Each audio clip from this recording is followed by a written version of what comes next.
In the gacha scene after Genshin Impact, every open-world game will be cursed to be known as Genshin clones. But it's hard to grasp that back in 2016, this trend had already started. After the explosive impact of, well, Honkai Impact, every 3D brawler gacha will be known as a Honkai 3 clone. Today, we will take a look at one such title. Punishing Gray Raven is by far the most challenging gacha game I have played. There's something about the fast-paced combat and dark apocalyptic theme that drew me in. In this volume of the Atrocious Gacha review, after 1.5 months of playtime, I'm going to be explaining and analyzing Kuro Games' initial flagship product, ultimately answering the question, is Punishing Gray Raven any good?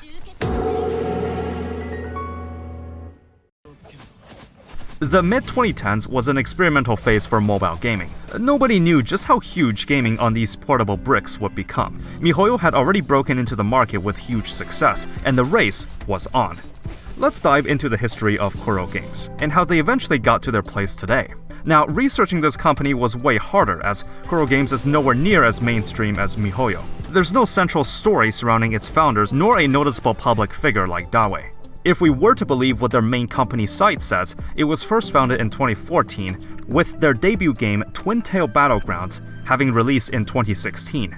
I literally cannot find much gameplay for this except for a low-res trailer. It was a 2D side-scrolling brawler, which I'm sure a lot of people will point out that it's copying Gun Girl Z. In short, Twin Tail Battlegrounds was a commercial failure. It was discontinued after 2 years because of course it was a free-to-download mobile game with microtransactions. Punishing Gray Raven, their new 3D action game, began development in 2017, 1 year after Honkai 3's release. Let me first address the doubters in the room saying that Punishing Gray Raven is just copying Honkai. Kuro Games at the time was not the first to copy MiHoYo's success with the new genre. There are many other devs doing the exact same thing. The only problem is that you don't hear about the other shovelware games trying to capitalize on Honkai 3's success. Kuro Games is one of the few that actually managed to make something that would expand the company to where it is today. I would compare this to a lot of the AI startup companies in the past couple years. Are they copying ChatGPT, or are they simply just following the market? The Chinese servers of Punishing Gray Raven first launched in December 2019, though there is a gap of around 1 year between the global servers. Now, if we're covering PGR, you bet we have to talk about the Chinese launch debacle. See, the original launch of the game was not the smoothest, far from it actually. There were talks of glitches, optimization issues, server overloading, and others. All of this is fixable, but the most glaring mistake they made was in the amount of free stuff given out. You see, after a few hours after the game's initial launch, the servers suddenly went offline. The reason why that happened may surprise you. As it turned out, Kuro Games gave out a whopping 10,000 black card currency for all new players at the time for the game's launch. This is the premium gacha token. Every gacha pull costs 250 black cards, so 10,000 of it is actually a whopping 40 pulls. Pretty generous. What's more, the starter banner will guarantee an SSR if you pull 40 times, so you can literally get an SSR right away just for starting an account. But there's one problem. This was a mistake. The real reward was only supposed to be 1,000 black cards, or the equivalent of 4 pulls. Now, I'm no mathematician, but 4 versus 40 pulls is kind of a big deal. So, the reward amount was corrected after the maintenance period, but this meant that if you were able to register early, you would have been able to keep that 10,000 black cards. Not to mention some players had already spent it. Obviously, hindsight is 20/20, but if I was in that position, I would have just let everyone keep the 40 pulls. Because in response instead, the players that got 4 pulls are going to be upset that some others have a major advantage to their account. How come they got 40 pulls while we only got 4? Now, it's worth noting that Kuro Games were rookies at designing mobile games, much like how MiHoYo was when they developed Honkai 3. Kuro was not able to track down specifically who got the 40 pulls or do any kind of changes to their account, like rolling back their progress or something. What if they had already spent the black cards? What if they had already made investments to the characters they pulled? What if they had already spent real money on top of that? At this point, Kuro was panicking. They worked years for this. To see all that going up in smoke must have been a really big blow. In response, they went on a live stream to apologize to the players live on camera. The final compensation that was agreed upon was a free SSR selector. That's pretty sweet, huh? But there's a problem. The selector was given out to everyone, including those that got the initial 10k black cards. Now, Kuro tried to take those black cards away from the players that received it, so all of a sudden, some players reported that their gacha currency balance read negative 10,000. Now, these guys are not happy. Why am I being punished for just claiming whatever in-game reward was available? I didn't know that was a mistake on their end. It's just a whole lot of back and forth. You can see that if they had just accepted the 10k black card mistake and went with it, a lot of this could have been prevented, and they would have gotten a lot of goodwill back. Since they went ahead and tried to reverse it, by that point anything they would have done had pushbacks. They were stuck between a rock and a hard place. Anyways, just like any internet drama, this eventually did blow over soon. But if we were to talk about the history of PGR shenanigans, the other notable event is from what is known as the $1 incident. See, if you go to the cash shop today, there are actually two versions of the monthly supply. One for $5, another one slightly more for $6, since you need the $5 and then the $1 pack to afford it. But why are there two when the difference is so little?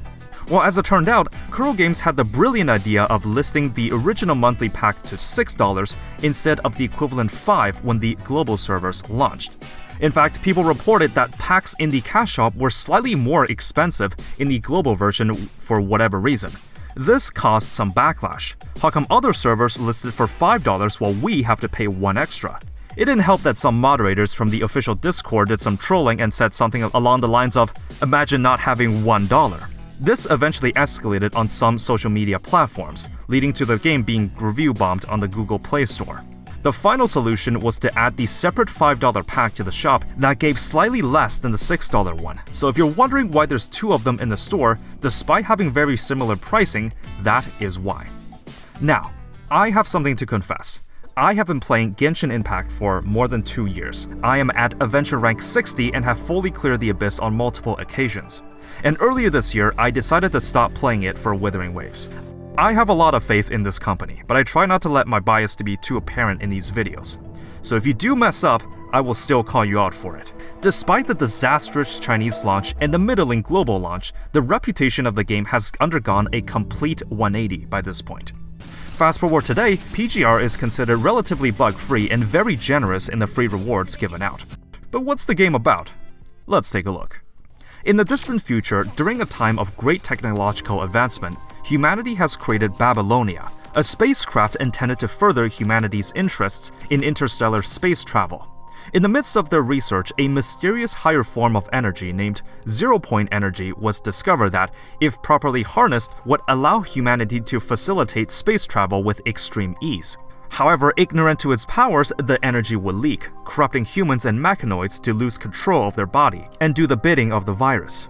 The punishing virus, as it is dubbed, also gave birth to Ascendants, a group of humans and mechanoids that, despite being corrupted, are still able to retain their sense of self and are able to wield the powers of the virus to take over the Earth. Living in sheltered cities, humanity has created constructs, genetically modified humans that are able to resist the corruption of the punishing virus and are sent out to reclaim the world from it. You play as the commandant of Squad Grey Raven, consisting of your squad members Lucia, Liv, and Lee, as you carry out missions to stop the corrupted. Now, I did not expect a good story out of this one, as I heard it's one of those gacha games that start off pretty slow, but it does get better later on. I won't comment on the story that much, but something neat is that every main chapter has a hidden sub-story that shows the same chapter from another character's perspective. The main selling point of PGR lies with its gameplay. Much like its predecessor of the Honkai variety, Punishing Grey Raven is a 3D action brawler. One major distinction, however, is that when the game was being advertised, a key word used was the phrase high difficulty. This game is very punishing. The action is fast-paced, but if you take a hit, your character staggers or falls down for so long before recovering. You can switch characters to recover faster, but this is a game where you will feel every mistake you make. While the idea of a Dark Souls gacha game would offend any Souls-like player, to a general audience, that doesn't sound all that bad. Each character is equipped with 3 skills and a finishing move, but the way you activate them is not what I expected. Essentially, you're given icons of the 3 skills as you play. They will stack up after one another up to 8 in a queue. If one is used, or often referred to as being pinged, then that icon is removed from the queue. If all 3 of the same skill is pinged right next to one another, you will perform something called the 3 ping, A 3-ping is essentially just a powered-up version of a normal ping. The pings show up in random order by default, so there's quite a lot of skill-based element here as you have to adapt on the spot to which skills to use in what order. Something that initially worried me was that when you have two separate mechanics to watch at the same time, especially when there's so much happening on the screen, the best strategy is often the most brain-dead ones. Rotations that you don't have to think a lot about which pings to use and one that does the most damage. During combat, you may dodge an attack just in time and trigger a matrix mode where time slows down briefly. And you can activate any skills in the queue to trigger a 3-ping, even if that color doesn't have 3 adjacent to one another. However, the stamina meter does have a cooldown, so you can't just spam dodges until matrix actually triggers. This immediately sets itself apart from other gacha brawlers in the sense that there is a bigger focus on timing dodges perfectly. If matrix is still on cooldown, you can still dodge, it's just that you don't get a 3-ping. You will form a team of up to 3 constructs, with each of the 3 spots on the team coded as yellow, blue, or red positions. You can place any unit in any spot, but where you put them does actually matter. The 3 colors here match the colors of each unit's 3 skills. This is because whenever a 3-ping is performed, the unit matching the color of the skill ping will glow, and pressing on their portrait will activate their QTE ability. Because of the random nature of how the skill queue is lined up, this means that each rotation you play a level will vary a bit differently. So you have to strategically filter through the pings you want until the desired 3-ping shows up, or dodge perfectly to make the pings more efficient. You can switch to the other 2 constructs as the on-field member, but the cooldown for the character switch is counted independently of each other, and it seems to be rather long. Generally, there is an on-field DPS that will do most of the work, so not that much manual switching is required. Before I forget, there is also this pet familiar that you can deploy called the Combat Unit Booster, or shortened as CUB. You basically call upon it to activate some kind of buff, and there does seem to be one made for most constructs out there.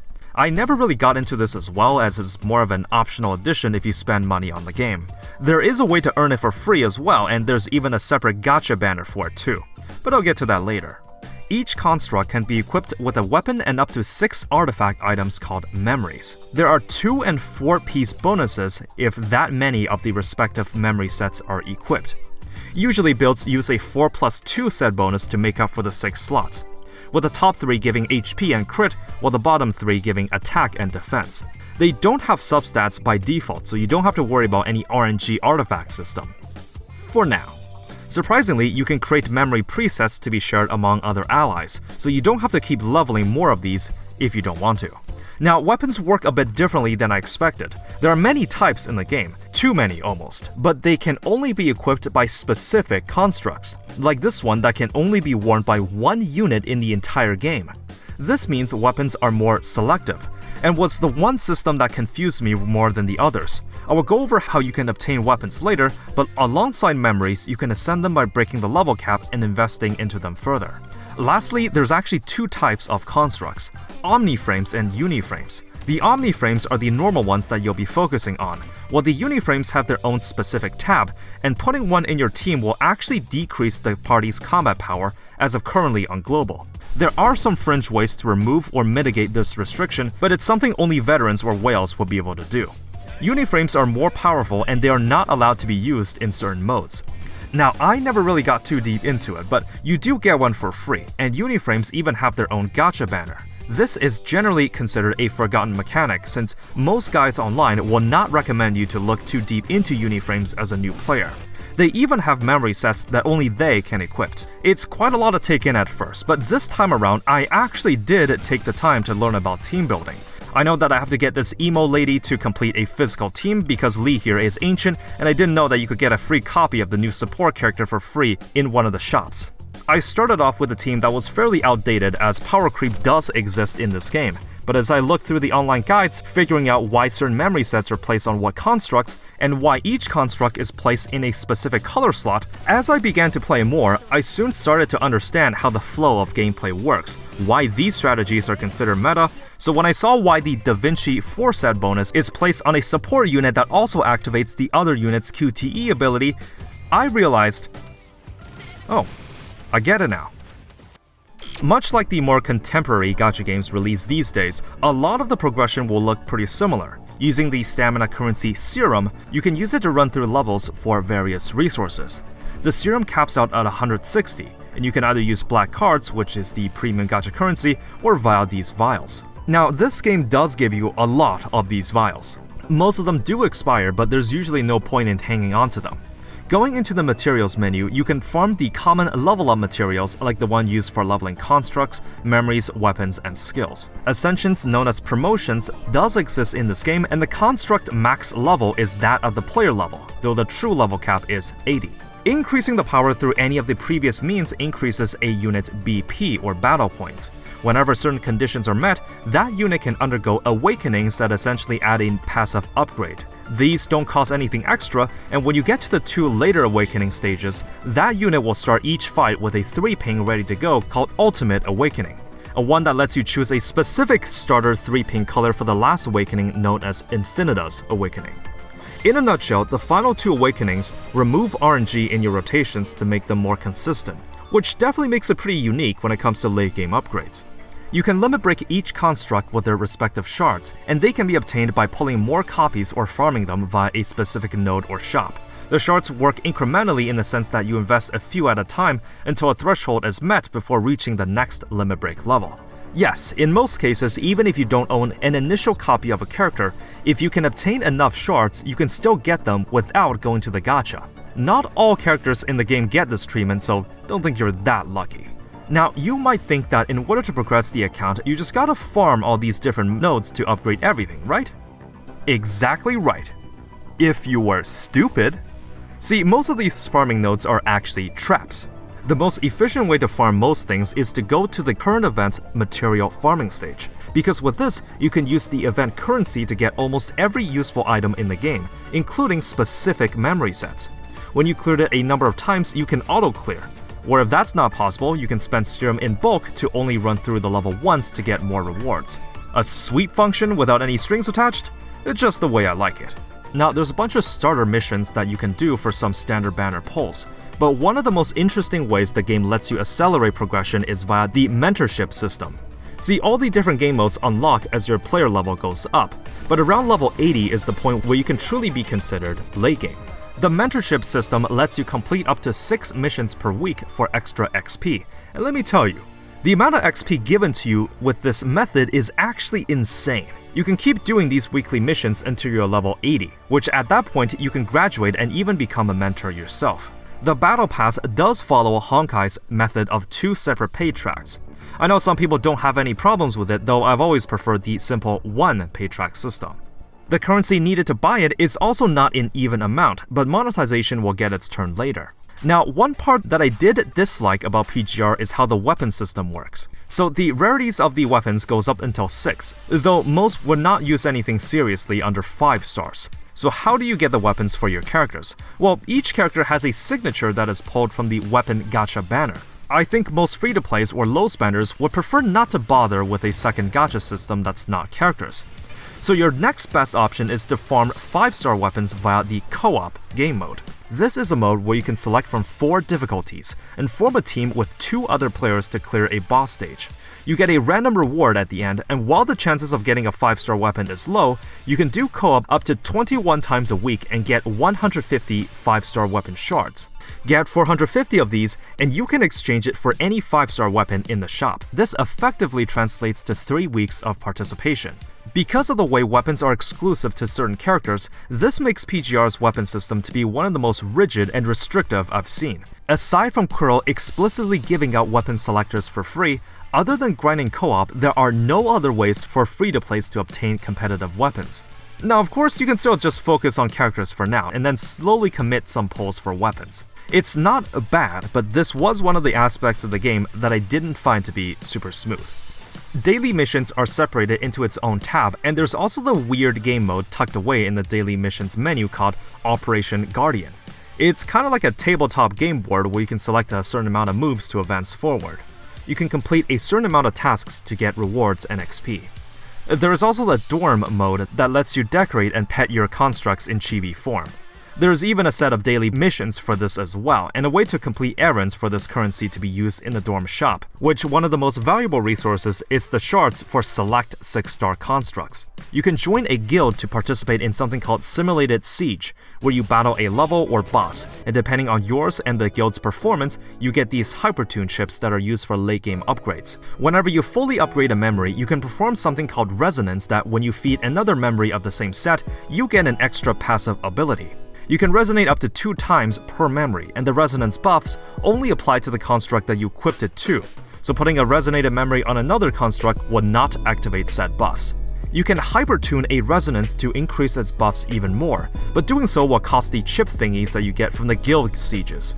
It's also worth noting that there is a way to change the resonance buff to be whatever you want, but the item to do it is rather hard to come by. You can level a unit's 3 ping skills and everything else, such as any passives or finishing moves. You just need the common bolt currency and skill manuals. No convoluted web of materials to farm. All of these upgrades will contribute to a construct's battle points. Awakening can be done if the BP is above a certain amount, and if certain upgrade requirements are met. Needlessly to say, it will take any player quite a while to get that prestigious Infinitus Awakening, but you won't have to do it on everyone. I will say this, PGR by now is over 4 years old. Is there a lot of content bloat? Yeah, definitely. Mechanics like the uniframes are second thoughts, and some of the progression techniques are not made clear to you. There's a lot of shops and currencies to keep track of, and even though the UI has gone some changes over the years, these older games usually take me more time to get used to. Joining today will likely stump you in some cases, since most modern gacha games have a more streamlined process for progression. PGR's got some nice quality of life features to make everything a bit easier. It's one of those games that unless you look up everything in events, you're likely gonna make some mistakes here and there until you get used to the system. It's a little dated, but it works if you really want to get into it. Now, it's time to talk about the goods. Before I began playing PGR, I heard a lot of good things about Kuro Games' generosity. Let's see if that's actually true. Character rarity is split into 5 and 6 stars, or A and S ranks. Assuming it's a full-on rate-up banner, the base chance to pull a 6-star construct is 0.5%. The hard pity is at 60 pulls. The rate-up 6-star is the only SSR in the pool, so there's no 50-50 system. Since the base chance is so low, this means that the majority of the time you will have to reach pity for the target. This is nothing new, and in some cases, more preferable than the classic coin flip system. Usually if gachas go the guarantee route, the base chance has to be low to compensate for it. Just look at Snowbreak's 0.1% drop chance when they did the same. Even though the base drop chance is so low, this system is often preferred by many players because once you do save 60 pulls, you can guarantee a copy of the desired rate-up character. There's very little room for ambiguity. Every pull costs 250 black cards, but you have to convert it to the respective banner's pull tickets because of course you do. Yes, the pity mileage does carry over across their respective banners as well. There is a second type of rate-up banner with a 1.5% SSR drop chance, but a flexible pity of between 80 to 100 pulls. For rerun banners, there is a 70% rate-up chance, but you may pick from 3 on which character you want, in case you want to test your chances. It's worth mentioning that during Anniversary and Half Anniversary, there is a special banner that you can pick from any standard character with a 100% rate-up chance in the game. Very thoughtful. The standard banner follows the same 0.5% drop rule, but you may select any SSR and guarantee a copy of them when an SSR is pulled, but this bonus was introduced after I started in July. For new players, the first SSR is guaranteed in 40 pulls instead of 60, and this first-time bonus alongside the SSR selector only applies once per account. Even then, this is still very generous, because if you start playing right now, you can quote-unquote guarantee any SSR of your choice. The real argument of Kuro Games' generosity comes from the calculations that for every new SSR that releases, you can actually save enough as a free-to-play to accumulate 60 pulls and guarantee it. Yes, if you play the game regularly without paying anything, you can get every new SSR that is released. That said, every new unit will be released around every 2 months, so it's still gonna be quite a while before that happens. Sometimes there are alternate ways to obtain characters, like how shards can be added to the shop. During the July anniversary, the support unit Elisa can be earned for free if you purchase enough from the dorm shop for a couple weeks. If that was the entire case for the gacha system, I would have wholeheartedly agreed that Kuro Games is generous. But there's a little bit more than that. The character gacha is not the only banner here. There is also the weapon banner. While you can select which banner to be the rate-up, the drop chance is 80%, not a full 100, meaning you could miss it. The rate-up chance is 4%, so it's quite a lot higher. And you guarantee a 5-star weapon for every 10 pulls. The pity here is only 30, but since pulls are rather hard to come by, you wouldn't pull on the weapon banner unless you really wanted to or you had some extra cash to spend. Now, I'm sure anyone can make a sound argument that as a free-to-play, you don't have to pay attention to the weapon banner. Just use the 5-star ones, which is fair.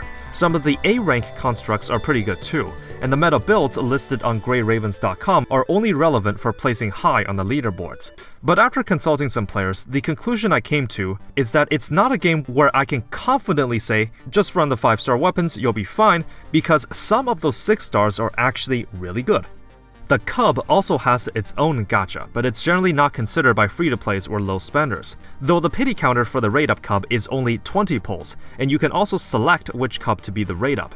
I didn't really get too deep into this, as it's really a system designed for whales to spend on. Going into the cash shop now, there are a lot of ways you can spend money on this game. Every single pack, including skins, requires the premium currency rainbow cards. They convert to black cards at a 1:10 ratio. There are actually 4 different subscription-based supply packs to buy, and you can double up on the first 2 packages. Some of the packs are not even purchases, and a few of the skins, even with 30% off, will cost you around $30. That must be one high-quality skin. One quirky feature I found is that you can see the total amount of rainbow cards you bought, and there's a way to censor it in case you don't want to be more disappointed in your spending habits than you already are. My overall impressions of PGR's gacha system is favorable. They tend to give out quite a number of free stuff during events, and aside from the weapon system, I was satisfied with the resources given to new players. If I were to answer the question, is Punishing Grey Raven generous? My answer is a yes, plain and simple. Much of the budget went into the animations and flashiness of combat. This is where you will see PGR's presentation at its strongest. Assuming you don't have a skill issue and the flow keeps going, the game is very input intensive. Sometimes I even wonder how mobile players are able to keep up with it. There was no PC client for PGR for a time, and even now that it is present, I needed to plug in my controller to play this because the keyboard controls gave me an aneurysm. One of the selling points is that each character feels very different to play, and a bonus point I will give is that the game introduces even A-rank characters pretty frequently too. So it's not just the SSRs that get the special treatment. The menu UIs are generally intuitive. It's understandable that with years building upon a game's lifespan that there will be more and more features. There was even an update to the UI during one of the most recent patches. The controls were something that I had to get used to at first, but with the controller, it makes these brawler type games a lot easier. The story is not voiced, and the sprites are displayed in 2D. I can excuse some of it, as I understand this was the first serious game Kuro Games has made. And Twin Tail Battlegrounds was a financial failure. Story is not the primary focus of the game, though I have heard it does get pretty good after chapter 8 or so. There's a couple quality of life features I quite like how you can sweep a level after clearing it once. When upgrading memories or weapons, you can quick select a level to spend the appropriate amount of resources instead of jumping through prompts after prompts. The textures and animations of the 3D models look very impressive as well. It's quite clear that the quality has stepped up over the years. Overall, I would say the presentation pulls its weight where it matters the most, and that is in the action-intensive combat. As a game focused on its combat, you would expect a lot of ways to flex your characters and skills. The 2 primary late game modes are the Phantom Pain Cage and the War Zone. This is because a large portion of your free black card income comes from playing them every week. The game will nudge you to dip your feet into these modes if you want that precious gacha currency. Phantom Pain Cage is a weekly boss challenge that pits you against multiple bosses to fight. The selection depends on your player level, as you're placed in a cohort of basic, intermediate, or advanced. There is also the ultimate zone that unlocks if you score above a certain threshold. I obviously can't access it from 1.5 months of playtime, but you get better rewards if you can. You have a limited amount of attempts per week, and each construct you use has an AP mechanic at 5, where completing a fight would decrease it by 1. Once it reaches 0, that character can't be used anymore, so you can't just brute force everything with one team. This is very similar to Wuthering Waves' Tower of Adversity. The major difference between a system like this versus Genshin, for example, is that you can switch your loadouts between attempts, so you can share a memory set between 2 different constructs. Whereas in Genshin's Spiral Abyss, you're locked in once you hit play. You are ranked on a leaderboard in this mode, with the rewards given out depending on your placement. Luckily, you don't lose out on anything important, just some minor upgrade materials. The main currency you're looking for here is the Phantom Pain Scars, which can be used in the shop to exchange for additional shards of characters you already own. This makes it easier to limit break your existing allies, but there is a limit on how many shards of the same character can be bought. So this is one of the few ways to progress in the late game. This one's also the most straightforward out of all the modes, because the war zone is a bit more complex. There are 2 rounds of war zones per week. You basically have to select an area and try to score as many points as you can. Depending on your performance with all health zones, you are placed in a rank. This means if you want that prestigious badge, you would have to maintain or improve your score every week. Warzone also has a ranking system with no major rewards given to the top players other than bragging rights and more of the Warzone currency called influence. This can be used in the shop to buy the memory resonance material picks, which is the thing that lets you manipulate the RNG of resonance buffs, one of the few ways to technically upgrade your build late game. You're also placed in a level cohort just so a new player doesn't get matched up against whales. Next up is Norman Revival Plan. Who is Norman and why do we need to revive him? You're asking too many questions. Your goal in this mode is to clear these infested mines of enemies and acquire autonomous miners that can mine this currency called tantalum ore for you. The ore can be used to buy items related to cubs, including the shards and even some gacha tickets for it. One round of Norman is around every 2 weeks or so. There is a boss at the end of each mine, and if you clear some of the levels, you can remove the boss's buffs to make it easier, but doing so will cost an extra attempt. This is the most investment-heavy mode there is, because the later stages will require up to 5 built-up teams. Not to mention, you are incentivized to clear everything early for each cycle, as that will actually increase your points, making Norman a highly time-sensitive challenge if you care about maximizing it. Luckily, they do give out some trial characters for you to use, but it's clear that this mode is not fit for a rookie like me to master just yet. Clash Reflection is a very recent addition to the game, with a whopping level 80 requirement in order to participate. I never got too deep into this, but it's sort of like a boss rush mode where you try to clear multiple bosses with a single team.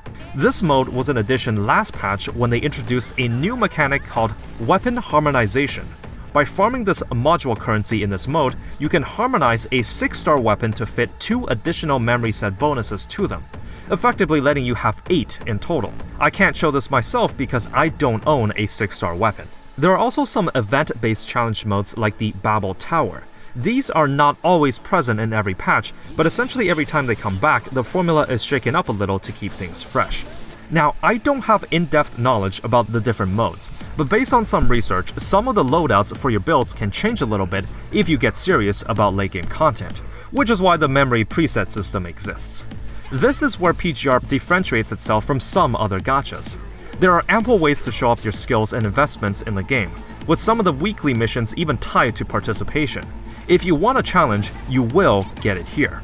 This is a game where if you want the full late game experience, you will have to play the game actively every week. Which for those that already enjoy the gameplay loop, that's fantastic. Personally, I'm more of a casual player. I know there's a way to cheese the weeklies by just sending in a level 1 grunt and just die, and that will count as an attempt for the quests. But this is a game where you're greatly rewarded for mastering the strategies and execution. There are enough ways for casuals to still dip into the rewards if they decide to auto-battle everything. But it's a big time sink if you do decide to go down this path, though pulling off those flashy moves can feel very rewarding. Okay, the age-old question. Punishing Grey Raven has been in service for a couple years now, but how well are the events and content preservation handled? Well, how events work is a bit different than some other gachas. So by going into the events menu, you can see the various activities. Each content patch is around every 5 or 6 weeks, each coming with a story mode and event farming stage, minigames, and other various challenge modes. There is a new SSR unit every 2 patches or so you won't have to keep chasing those shiny new characters every patch. There's quite a number of activities you can do, like these gold mining and store management minigames that's completely standalone. Most of these minigames will last for almost a month, some lasting for the entire patch cycle. The event shop is where you go to exchange for almost every resource in the game, including a way to freely buy any 5 and 6-star memories. Even the set that was introduced in the last patch is available to buy as well. Some of the minigames rewards are pretty sweet too, like how they straight up just gave a free skin for Elisa here. Now, here's something I found pretty interesting. PGR also does gacha skins that cost in the $60 range. However, take a look at this. Not only is there an intro animated cutscene, there is a story mode for the skin and an attached weapon skin as well. You can even use black cards directly, so it's technically possible for a free-to-play to get it too. Though, let's be honest, you're not gonna do that. The skin has the lowest chance to drop at first, but gets higher as more items are cleared out of the pool. This thing puts Nikkei's gacha skins to shame. Not that I ever want to start justifying $60 skins after what happened with the 2B incident. In comparison, this does look considerably better than Nikkei's system. Some of the event-based challenge modes like Babel Tower, as mentioned previously, evolve every time it appears. It's kinda like Genshin's Wind Trace events where they make different rules to shake it up every time it comes back. Some of them will give trial characters to use, and most of the time I actually had to learn them. Some of the past story events do get added to an interlude archive of sorts, so you can still view them if you ever missed it. As a new player, you'll likely be bombarded with the amount of stuff you can do. A few of the modes I didn't even touch until I got more used to the game's systems. Kuro Games' content scheduling has been pretty consistent, though it's interesting to see they opted for the 6-week schedule with Wuthering Waves. Overall, I have very little complaints about the way PGR handles events, from the anniversary choose-your-own character banners, to innovations and challenges, to newbie-friendly minigames. Sometimes you'll feel almost overwhelmed to keep up. It's good to see Kuro Games do a complete 180 from their initial Chinese server reception. Punishing Grey Raven is a very challenging gacha game. Its input-heavy combat system with complex movesets make pulling off flashy moves to be easy, but the flow can be quickly disturbed if you have a skill issue. Now, personally, this game is a bit more than I can chew. The amount of content that's available is honestly staggering. Had I been introduced to PGR back in 2019, this game could have taken a lot of time out of my college days. If you enjoy a hardcore 3D brawler, this game will suck the free time out of you. One of the fears I had going into this game was that certain rewards and content will be locked behind high difficulty modes. But thankfully, that doesn't seem to be the case. It's one of those games that if you're a true casual, you can't really get all the rewards unless you dedicate some time into the game weekly.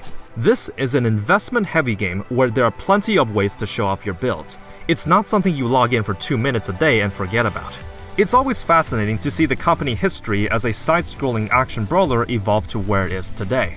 Much like some of the top performers in the industry, being able to sink their fangs into the 3D gacha market early, they were able to improve on the designs and quality of the models and animations. The visuals look very impressive for a mobile game.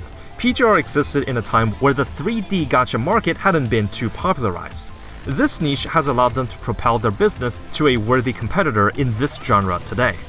I personally have a lot of confidence in Kuro Games as a developer. From its disastrous Chinese launch to being revered as one of the most generous and high-quality production teams, PGR is a game that will give casual fans a taste of what a supposed Souls-like gacha looks like.